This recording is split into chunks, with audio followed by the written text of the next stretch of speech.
Último día hábil de la semana, último día hábil del mes de junio, y con esto se cierran los primeros 6 meses del 2024 y le daremos la bienvenida al inicio del segundo semestre. Y espero que se lo demos con muy buena cara. ¿Eres de los que en casa le dices a tus hijos, nos dejaron tarea? ¿Tenemos que levantar el cuarto?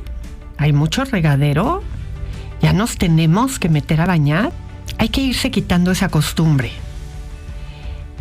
Esta sensación de que repartiendo e incluyéndonos en las responsabilidades de los hijos pareciera que diluimos el impacto, pues sí acaba pasando. Y entonces resulta que los niños no asumen como tal lo que les toca. Tienes tarea, tienes que levantar las cosas que están regadas, tienes que recoger lo que tiraste, tienes que meterte a bañar. Es muy importante ubicar en tu hijo lo que le toca hacer. El poder del lenguaje es importante y ayuda a identificar qué nos toca y cómo nos toca hacerlo. Así es que empieza a hablar directa, clara y específicamente de la forma apropiada. Qué importante se vuelve, así como educamos corrigiendo, también educamos haciéndole sentir a nuestros hijos que son únicos y especiales.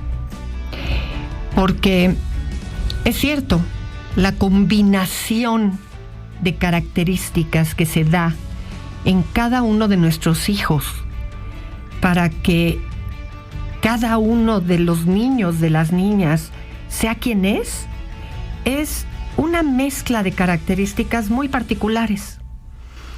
Y claro que la educación implica ir teniendo que corregir ciertas torpezas, ciertas formas de funcionamiento que de pronto pues no se están dando de la manera apropiada, y tenemos que enseñarlos a sociabilizar, porque pues a final de cuentas en este mundo somos muchos y todos tenemos que encontrar un espacio y tenemos que encontrar cabida y tenemos que dar y reconocer el espacio del otro, pero también el mío, y hacer sentir a tu hijo que vale y que tiene derecho a tener su propio espacio y que tiene su propia forma de ser y que esa propia forma de ser es valiosa. Es algo que tú en casa le tienes que hacer sentir primero, y que sus diferencias valen, que no se tiene que perder en la masa de los demás, que los puntos en común son significativos, que ser parte de es importante, pero que también aquello que lo diferencia es lo que lo hace especial. Recuérdaselo consistentemente, que eso lo tiene que mantener. Una de las preguntas que me hacen con mucha frecuencia es ¿cómo detectamos depresión en un adolescente? Si como característica de la adolescencia es que se tienden a callar, a aislar, a estar irritables, y esas tienden a ser características de la de la depresión, entonces, pues ¿cómo sabemos cuándo es adolescencia y cuándo hay depresión? Miren, habría muchos elementos, pero uno que es clave es que en la depresión se pierde la capacidad de disfrute de la vida. Así es que si tu adolescente disfrutaba muchísimo estar con sus amigos o disfrutaba muchísimo estar pasando el tiempo jugando videojuegos y de pronto eso ya no le importa, es una señal de alerta muy significativa. Más allá de que tú digas, ay, bendito Dios, ya dejó los videojuegos por la paz. Ojo, una cosa es que para ti sea gratificante y otra cosa es que tu hijo le haya perdido el sentido a eso que le resultaba disfrutable. Entonces, es una señal de aquí está pasando algo y vale la pena revisarlo. El desarrollo de las emociones de los niños, evidentemente, entre más pequeños son, es más peculiar la forma en la que se presenta la emoción. Tiene varias características. Y una de ellas es que no caben varias emociones a la vez. Hay una, y al haber solo una, se presenta con una gran intensidad. Entonces los niños o están tristes, o están contentos, o están enojados, o están celosos, o la emoción que ustedes quieran mencionar.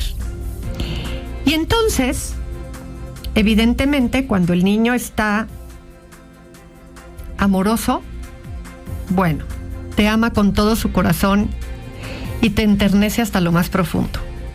Cuando está enojado, te puede querer odiar con toda su alma. Cuando está triste, llora hasta lo más conmovedor del mundo. Y uno tiene que tener cuidado en entender la emoción del niño, porque al ser muy intensa, parece que de verdad es grave o muy severa la emoción, sobre todo si es una emoción que nos preocupa o nos inquieta o no nos gusta. Cuando están contentos, bueno, pues vamos a ser absolutamente felices, ¿no? Y vamos a creer que esa felicidad es absoluta, muy contento. Así es que hay que tener cuidado con las decisiones que tomamos alrededor de la emoción que presenta el niño, porque además va a ser muy cambiante. Un niño puede tener una lágrima todavía a media mejilla cuando ya está sonriendo porque le diste una paleta. Entonces, aguas con qué tanto nos preocupamos por lo que está pasando en un momento determinado, porque no podemos estar dependiendo de la emoción del momento y les vamos a tener que ir enseñando a ir modulando la emoción, si no a contenerla ni a reprimirla, sí a irle enseñando que las emociones van a ir pasando y que hay que ir aprendiendo a responder frente a la emoción de una manera mesurada. Va a ser la marcha por el orgullo gay aquí en la Ciudad de México. Y constantemente llegan correos electrónicos y papás preocupados por este tema de el hijo, la hija, teniendo que decirle a los padres, papá, mamá, soy gay. Y los papás diciendo, Chayo, ¿qué hago con esto? ¿No? Claramente hay muchas frases en la vida que los papás dicen, ¿no? Los hijos son prestados, no tengo expectativas con respecto a mis hijos, yo sé que pues los tengo que educar y que llegará el momento en el que se van y que hay que aprender a respetarlos y que los amo sobre todas las cosas. Y sin embargo llega el momento en el que los hijos abren la noticia de una orientación sexual distinta a la que los padres esperaban y resulta que sí tenemos expectativas sobre nuestros hijos y que uno de esos temas que nos ponen contra esta realidad y que nos enfrentan ante la situación de verdad los amo incondicionalmente, es la orientación sexual, ¿no? Y no nos cansamos de repetir, en la medida en la que más y más estudiamos estos temas, que la orientación sexual es eso, una orientación, no se decide, no se contagia y viene a poner a prueba que de verdad el respeto y el amor por tu hijo tiene que ir más allá de cualquier situación de esta naturaleza. Ojalá algún día las marchas no se tuvieran que llevar a cabo, porque la capacidad del ser humano por respetar al otro fuera de verdad el acto de amor más grande. Chayo, ¿es bueno pegarle a los niños para que entiendan cuando son muy rebeldes? Como a mi niña de 4 años. Ay, le tengo que dar a fuerzas una nalgada para que ya deje de llorar, deje de hacer berrinches y deje de ser tan agresiva como es. ¿Qué puedo hacer entonces para que ella no sea así? La respuesta es clara y determinante. No, no se pega. La realidad es que pegamos por nuestra frustración al no lograr el resultado que queremos. Es nuestra falta de habilidades para poder tener las estrategias necesarias al educar lo que hace que peguemos. Es un desahogo nuestro lo que hace que peguemos. Y aunque pareciera de momento que da resultado, en realidad lo único que va generando es una gran frustración que va a ir dando lugar a que ella después desahogue generando violencia, desquitando lo que le provoca el que tú le pegues, generando comportamientos inapropiados en otros.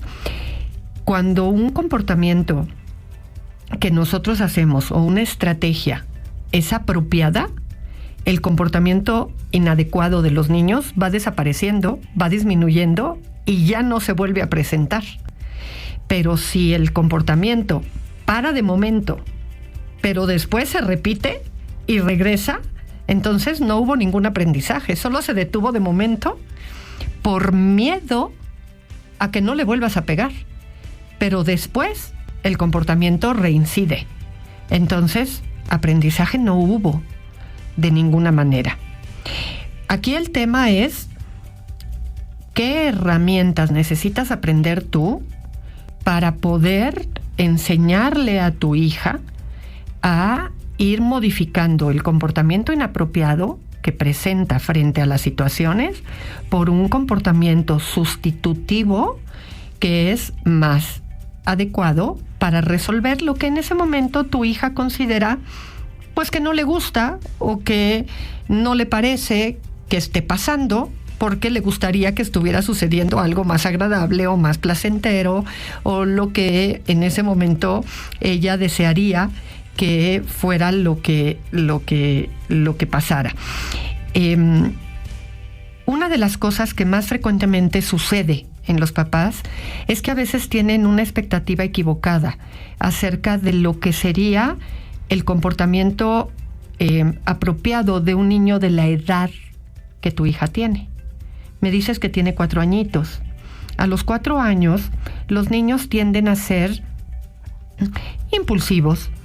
Quieren que se presenten las cosas de acuerdo a lo que ellos desean en el momento, tienden a reaccionar más por impulso y nosotros necesitamos estar ahí presentes, detener el comportamiento, buscar distraer con otra cosa y estar consistentemente ahí, cerca, para poder ayudar a detener lo que en ese momento ellos quisieran hacer. Es una etapa y una edad cansada que requiere de mucha presencia física. Y eso es algo complejo como parte del proceso educativo. Yo te recomiendo que si tienes acceso puedas adquirir mi libro, Si lo amas, edúcalo, para niños, o el audio del mismo libro, en donde voy explicando este tipo de cosas, y sigas el programa aquí, en donde voy dando herramientas muy específicas alrededor de cómo ir manejando esto. Sigue los podcasts del programa, sígueme en las diferentes redes que tengo, en TikTok, en Instagram, en Facebook, en donde voy dando, en YouTube, en Instagram, en Spotify, en donde voy dando tips muy concretitos, muy claros acerca de qué hacer frente a las diferentes situaciones de educación. Pero sin duda alguna, pegar no es la alternativa.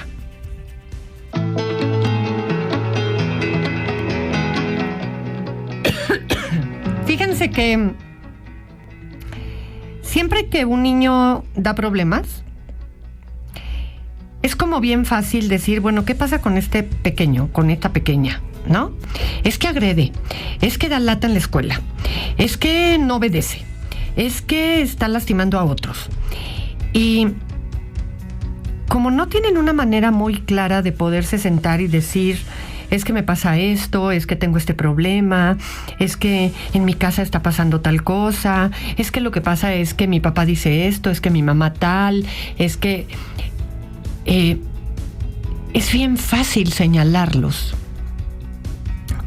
Yo ayer compartía con ustedes algo que me había encontrado en redes, que por cierto hay personas que me lo han pedido y híjole, me da mucha pena, pero lo que les puedo decir es el dato, y se los voy a poner, de cómo buscar a esta persona para que lo encuentren. Es un enfermero del área de pediatría que fue quien hizo esto, de esta imagen que hoy coloqué en todas mis redes sociales de cómo decimos que los niños son crueles, cuando en realidad los niños lo único que están reflejando es lo que están recibiendo de sus casas. Y les compartí esta imagen, ¿no?, que él utilizó para hablar de esto. Pero es bien fácil señalar a los niños y regañar a los niños y decir, es que los niños son crueles, e ir a las escuelas y decir, es que tal niño está abusando de mi hijo y le está diciendo cosas y entonces castigamos y decimos de los niños. Pero nunca abrimos el contexto y decimos, ¿pero qué está pasando con sus papás? ¿En qué ambiente está ese niño? ¿Qué estamos haciendo nosotros como los padres de ese niño para que ese niño vaya y replique cosas que seguramente nosotros estamos haciendo? ¿No? Ser un poco más autocríticos como adultos. ¿Qué puedo estar haciendo yo para que mi hijo vaya y se comporte mal en otros contextos? Esa es la pregunta con la que hoy te quiero dejar. Bien, pues llegó la hora de decir, espero que tengan una extraordinaria tarde, descansen, disfruten, diviértanse, si eso es lo que les espera este sábado y domingo. Soy Chayo Busquets, hasta entonces. Audiocentro.